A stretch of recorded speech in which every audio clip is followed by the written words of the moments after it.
Let's bring in ABC News contributor and former senior CIA field operative Daryl Blocker for more. Daryl, good to see you.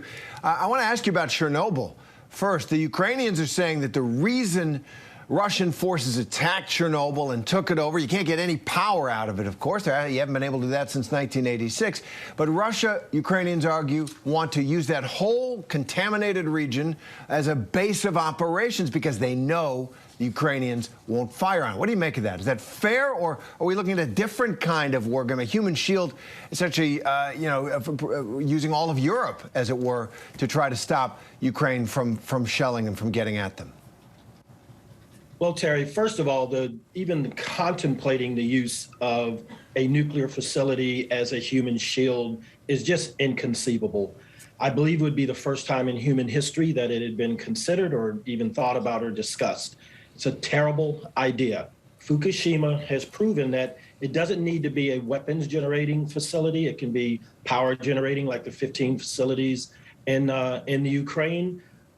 But the aftermath and the damage that comes from that, it doesn't matter. It's an absolute terrible, terrible idea, and I hope it's not true.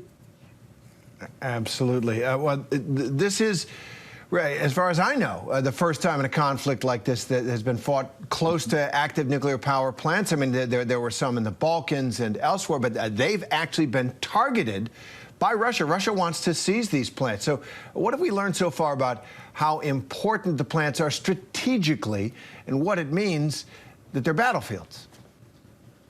Strategically, it's important because whoever controls those facilities controls the debate, I guess, or the discussions leading into the cessation of aggression and come into some type of decision. So Russia will use that as a card in their favor if they control all the facilities. And make no mistake about it, this is a war of attrition.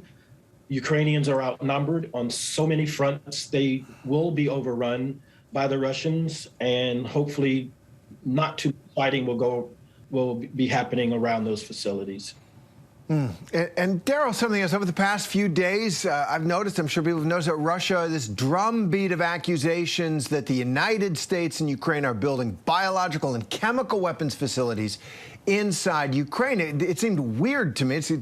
A, why would anyone believe anything Russia says? But now the Defense Department the Pentagon is warning that what that might really be is preparation for their own use of chemical weapons, which they could then blame on this false flag. Now, does that sound like too complicated an argument, or is that part of what we're seeing here in the Russian playbook?